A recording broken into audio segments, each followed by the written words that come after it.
दोस्तों 18 साल पहले 25 दिसंबर 2004 दिन शनिवार, लोग देर रात तक क्रिसमस का जश्न मना चैन की नींद सो रहे थे। अगले दिन 26 दिसंबर को रविवार का दिन होने की वजह से क्रिसमस का जश्न काफी धूमधाम से देर रात तक चला। वीकेंड पर क्रिसमस और फिर नए साल का जश्न मनाने के लिए काफी संख्या में टूरिस्ट भारतीय समुद्री किनारों पर जुटे थे। ज्यादातर जगहों पर रविवार को भी क्रिसमस का धमाकेदार जश्न होना था, लेकिन इससे ठीक पहले भारतीय समय के अनुसार सुबह 6:28 पर समुद्री किनारों ने विकराल रूप धारण कर लिया। फिर जो हुआ शायद ही उसे कोई भुला पाया होगा। एक ऐसी तबाही जिसने न सिर्फ लोगों के उम्मीदों पर पानी फेरा, बल्कि लाखों लोगों को घर से बेघर कर दिया। कितने ही लोग उस तबाही मंजर को देखने के बाद अपना होश गंवा बैठे और कितने ही लोग उस तबाही के साथ उस बवंडर में समा गए। तो चलिए आज के हमारी इस वीडियो में हम आपको सुनामी के बारे में बताएंगे, जिसने एक समय में इतनी बड़ी तबाही ला दी थी कि लोग आज भी उस मंजर को भुला नहीं पाए। दोस्तों ये बात उस वक्त की है जब ज्यादातर लोग अपने होटल्स और घरों में सो रहे थे। वो भी समुद्र में उठ रही 30 मीटर ऊंची लहरों को देखकर ठिठक गए। इससे पहले कि लोग कुछ समझ पाते, सुनामी की विशाल लहरों ने भारत समेत हिंद महासागर किनारे के 14 देशों में कई किलोमीटर दूर तक तबाही फैला दी थी। सीधे शब्दों में समझा जाए तो तटीय इलाकों में समुद्र कई किलोमीटर अंदर तक पांव पसार चुका था। कुछ पल में ही बड़े बड़े पुल, घर, इमारतें, गाड़ियां, लोग, जानवर और पेड़ सब समंदर की इन लहरों में तिनकों की तरह तैरने लगे थे। करीब 150 साल बाद 26 दिसंबर 2004 को इंडोनेशिया के सुमात्रा द्वीप में लगभग 9 की तीव्रता से भूकंप के कई झटके लगने से हिंद महासागर में उठी सुनामी से दुनिया भर में 2.5 लाख से ज्यादा लोग मारे गए थे। इसमें से अकेले भारत में 16,279 लोग मारे गए और लापता हो गए।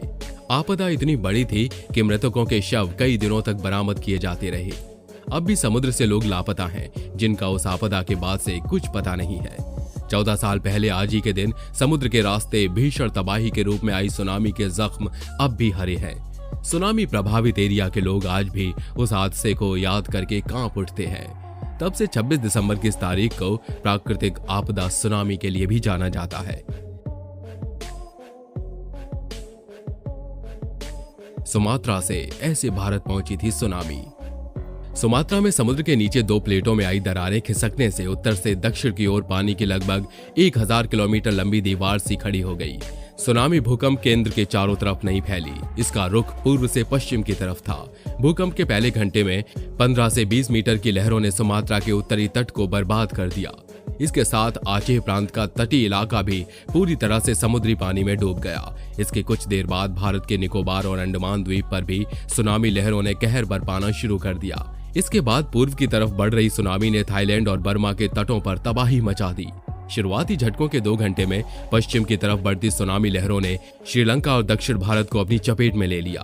तब तक प्रभावित देशों में समाचार एजेंसियों ने सुनामी से तबाही की रिपोर्ट देनी शुरू कर दी थी, लेकिन इससे निपटने की ना तो कोई तैयारी थी और ना ही सूचनाओं के आदान प्रदान का कोई तंत्र था। यही वजह है कि मालदीव और सेशल्स के तटों पर करीब 3.5 घंटे के बाद सुनामी ने दस्तक दी, लेकिन वो अलर्ट नहीं थे। वैज्ञानिकों का अनुमान है कि 2004 में आई सुनामी में 9000 परमाणु बमों जितनी शक्ति थी।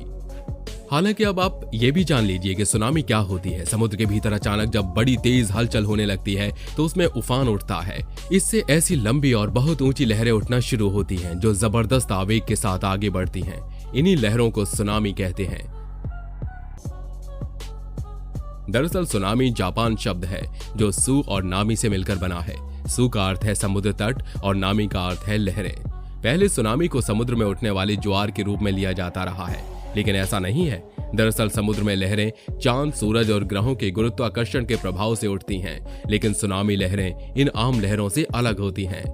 सुनामी लहरें समुद्री तट पर भीषण तरीके से हमला करती हैं और जान माल का बुरी तरह नुकसान कर सकती हैं। इनकी भविष्यवाणी करना मुश्किल है। जिस तरह वैज्ञानिक भूकंप के बारे में भविष्यवाणी नहीं कर सकते, वैसे ही सुनामी के बारे में पहले से अंदाजा नहीं लगाया जा सकता। 2004 के बाद सुनामी का अनुमान लगाने पर वैज्ञानिकों ने काफी काम किया।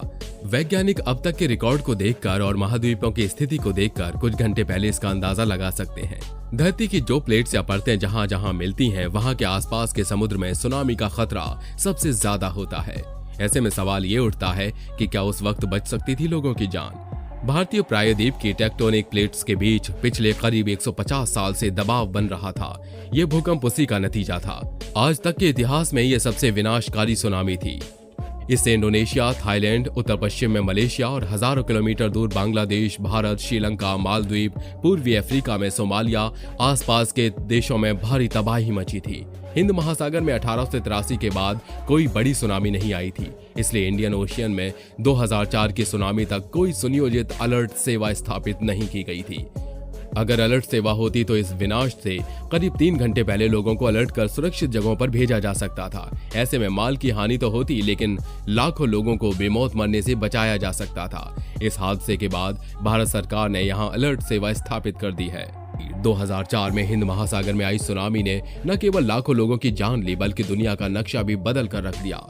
भूगर्भ वैज्ञानिकों के अनुसार सुनामी की अपार ताकत से पृथ्वी का आकार थोड़ा बदल गया है। कुछ प्रायद्वीप अपने स्थान से कई मीटर तक खिसक गए हैं। इससे दुनिया का नक्शा थोड़ा बदल गया। टेक्टोनिक प्लेट्स में टक्कर से हिंद महासागर का तल इंडोनेशिया की तरफ 15 मीटर खिसक गया। इससे सुमात्रा के भूगोल में भी थोड़ा परिवर्तन हुआ है। वैज्ञानिकों के अनुसार इस भूकंप से पृथ्वी भी अपनी धुरी से थोड़ा खिसक गई है। इससे दिन की पूरी अवधि में कुछ सेकंड्स की कमी आ गई है।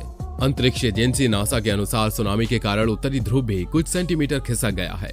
यूनिवर्सिटी कॉलेज ऑफ लंदन के प्रोफेसर बिल मैकगायर भी मानते हैं कि सुमात्रा निश्चित रूप से अपनी जगह से खिसक गया है।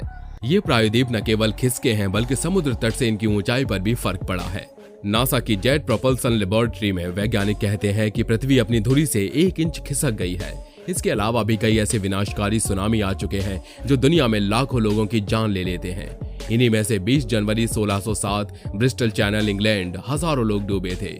काफी घर और गांव बह गए थे। वर्ष 1896 जापान सानरिको गांव पूरा नष्ट, 26,000 लोग बह गए थे। वर्ष 1946 एल्यूटियन टापू हवाई के पास तबाही में 159 लोग मारे गए। वर्ष 1958 लिटुआ खाड़ी, अलास्का। इस दौरान अब तक की सबसे ऊंची यानी कि 500 मीटर की लहरें उठी थी, लेकिन फैलाव क्षेत्र कम होने से मात्र 2 लोग मारे गए। 16 अगस्त 1976 मोरो गल्फ, फिलीपींस, कोटाबाटो शहर में 5000 लोग मारे गए थे। वर्ष 1983 पश्चिमी जापान, इसमें 104 लोग मारे गए थे। 17 जुलाई 1998 पापुआ न्यू गुनिया, यहाँ 2200 लोगों की मौत। आरोप और वरापू गांव पूरी तरह से नष्ट। तो दोस्तों, आज के लिए बस इतना ही। अगर आपको हमारी ये वीडियो पसंद आई हो तो वीडियो को लाइक और चैनल को सब्सक्राइब जरूर कर लें, ताकि हम आपके लिए ऐसी और तमाम इंटरेस्टिंग वीडियोस लाते रहें। तो मिलते हैं अगली वीडियो में। तब तक अपना ध्यान रखिए और हमारा इंतजार जरूर कीजिएगा। तब तक के लिए बाय बाय।